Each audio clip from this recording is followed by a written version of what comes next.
Oh, crumble coffee cake from Panera Bread. There's this beautiful decadent coffee cake upstairs. I'm up at the cabin this week celebrating. It's actually, oh my God, I am taking the cake today. It is my 60th birthday.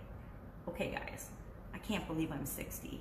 I mean, I'm super excited and delighted to be 60 because at 50 I dropped dead and had a sudden cardiac arrest. So I'm so thrilled and appreciative to be here and still be talking, but it just blows my mind that I'm freaking 60. I remember turning 30 and thinking, oh my God, I'm as old as my aunts. And I felt so old at 30, and here I am twice that age, and I actually feel less stressed and less freaked out at 60 than I did at 30. 30 was, wow, that was a busy time. The 30s and 40s, obviously up to and leading to my death at 50, were super stressful decades. So now I'm looking forward to actually just flipping totally enjoying this decade.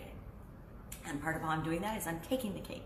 Taking the cake is actually what we talked about in Supersize Your Business today, and that it means the highest award to earn and achieve the highest award in something. And so it's an African-American saying that means to be the best at something, and I guess I'll have to look into that a little more because I didn't know that. But it's been around since the ancient Greek times. For thousands of years, people have used cakes as awards. Well, why? Because they're delicious. They're not very nutritious, maybe, but they sure are yummy. My sister made me a 3-layered checkerboard cake, chocolate and white with chocolate and white frosting and caramel, sea salt caramels on top. I'm so excited to dig into that later today. I'm going to enjoy taking the cake. But taking the cake just means we're really good at something, and that we are acknowledged and awarded or rewarded for being good at that thing. All of us have gifts and things that we're amazing at. And so often we spend our time thinking about what we're not versus what we are. And if we focus on what we're good at and our strengths and what we are and our genius zone, if people are calling it the genius zone, I don't know how long they've been doing that. I've been paying attention, really. I've been off living my own life, and now that I've come online, I'm seeing things from different perspectives. I'm being exposed to things that I've never been exposed to before, because pretty much I lived in my own little world, and now I'm expanding that by being on the internet. So today we did the 11th in my top 20 biggest lessons learned in the last 47 years of business. Now, if I'm 60, 47 years in business isn't really that long, right? So it's still a long time. But I've learned a lot. I've learned a lot along the way, because actually today is what? Day 774 of what she up to now as I transition from the corporate world and the brick and mortar world of real businesses to the online world. And that transition, 774 days into it, obviously it isn't an overnight success, quick transition, at least not for some of us. And I'm going to tell you, the truth is, not for the vast majority of people. There's this false belief about not just online business, but business as a whole, that people are overnight successes, and they aren't. I am a 47 year in the making overnight success. Now, have I had incredible successes along the way? Sure, but I've also had incredible failures and flops along the way. We all do. That's part of who we're becoming, and the real secret that I don't think you realize until you get a certain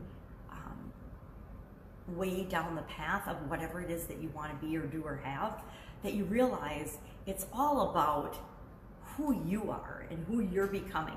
All this stuff and all the experiences we have along the way are just for us, and they're unique and different for all of us, because it's all about us becoming the best version of ourselves, us becoming the best person that we can be in order to create what it is that we want in the world. We all want to create different things in the world. Some of us want to be great moms and great grandmothers. Some of us want to have billion-dollar businesses. Some of us want to create nice nonprofits and amazing nonprofit organizations that change the world.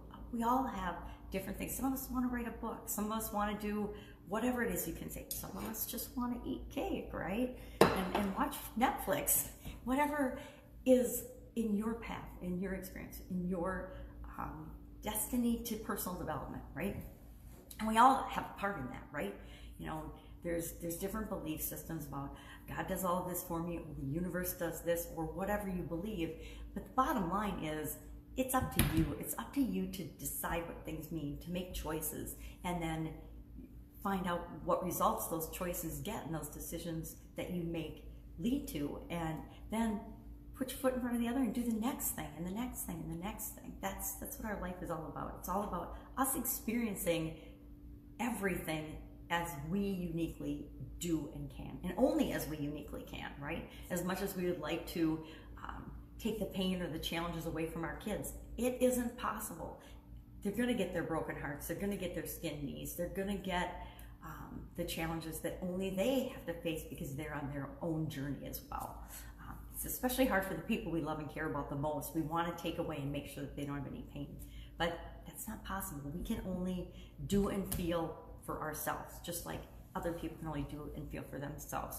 I see people I love and care about, and me, I've been guilty of this as well, trying to make other people happy or trying to motivate other people. I remember back when I was first starting out in business out of college, I was a team manager at Procter & Gamble, making toilet paper. Yep, making toilet paper. Ooh, very exciting. Actually, it was really cool. It was very interesting. And that, after college, is kind of where I got into the quality function and where I really moved and advanced my career quickly, because I didn't stay in manufacturing. I stayed in manufacturing, but I got into the quality function of manufacturing. Lots of stories about that. But I started there, and our big thing as team leaders and team managers was we needed to motivate our teams. We needed to motivate our teams to achieve certain standards and goals and objectives. And it's where I learned that no matter what we do, no matter what incentives we provide to other people, you know, all the scarcity and lack and sense of urgency we try to create online for people to get them to make a decision. Bottom line is, if it isn't right for them, there isn't anything we can do. We can't do anything to motivate someone else to do anything. I mean, my mom used to joke about, I'm going to get an electric cattle prod to get you girls to do your work around the house. It was a joke, right? It's kind of funny. But even that, you know, even external pain, and usually pain is what motivates us to change ourselves, right? But it's always us to change ourselves. There's nothing we can really do to motivate other people. The choice and the decision always has to come from within them. If I want to do something or not do something, I know that choice always comes from within me. If I'm motivated to do something, I'll do it. If I don't feel like doing it, I'm not going to do it. There's nothing you can do. And then if I am motivated to do something, there is nothing you can do to stop me from doing it or making that happen. So motivation and happiness, and guess what? All of our feelings come from within, right? So it's up to us to manage those and figure those out. And it's hard. Don't get me wrong. I'm like everybody else. I'm a roller coaster of emotions and feelings. But over the decades, since I'm 6 decades old now, I've learned to let some things get to me and then not let other things get to me. Now, there are still people that trigger me. I'm working a lot on triggers and patterns lately because I'm moving out of a relationship that definitely triggered me for decades. And when you're triggered for decades, guess what? You create some really, really bad patterns and bad habits. And so I'm in the process of letting go of and eliminating those bad habits and replacing them with better habits and better, mostly habits of thinking, habits of thought, habits of the things that go around in your head. Those are the biggest things and the easiest things, the hardest, but the easiest for us to impact because we have control over impacting them. So thinking about that, so today was day 11 of the countdown. I think I got sidetracked on that. And it was all about making quick decisions and how do you make quick decisions. I am gonna hang out and have fun today, probably going shopping. In spite of the coronavirus, I'm going shopping today. Doing my own thing. That's one of the cool things about having an online life now. I can do what I want, when I want, where I want, with whomever I want. And things like the coronavirus probably aren't going to affect me as much as they do people that have to go into work every day. Like if I was still running my businesses, I'd probably be freaking out right now because I ran a food business, and chances are, although we're in a little town in Wisconsin where there isn't a lot of cross-traveling and cross-opportunity for something like that to happen in our area, I guess I probably wouldn't be freaking out. And I don't really freak out about stuff anymore, especially emergencies, and I never have. If there's an emergency, I deal with the emergency, and then I freak out on the side later, right? Or sometimes I don't, because by the time you've dealt with the emergency, that's given your emotions a chance to calm down, and then you usually kind of miss out on the whole freaking out part, which is always a good thing. Anyway, that's it. That's all I've got today. If I can help you in any way, I am at the cabin for a few days, but it doesn't mean I still am not reachable. I am reachable. But just share in the comments below. If you have a question about anything, one of the biggest challenges and one of the biggest lessons that I have learned, and I don't even know if and I'm sure it's on the list. Let me see oh, it's already on the list. It was day 17, was to ask for help. Ask the question. You know, I think the only stupid question is the question you don't ask. Although I answer questions on Quora, and I will admit sometimes I think that there are stupid questions. Only in my mind. I never tell people they're stupid questions because it takes a certain amount of initiative to ask a question, right? And everybody comes from different levels of experience. So to them, it's not a stupid question. So who am I to judge that it's a stupid question? But sometimes there's questions and I just want to say, can you Google that? Please Google that. Don't ask on Quora. Google it. Take some initiative, solve your own problems, be a self-starter, and Google it.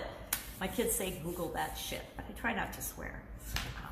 I have an impression of a 4-year-old granddaughter, and I don't like to swear around her. Does it happen? Yeah, sometimes, but not very often. So if you need anything, hit me up in the comments below. Otherwise, have an absolutely fantastic and amazing day, and I will be with you tomorrow. Also, coming from the echoey cabin. It's because this malt shop is so darn big. It's got a bowling alley off to my right, probably your left, but so it tends to be large and in charge and echoey. It's sure a lot of fun. All right, have a great day. Catch you tomorrow.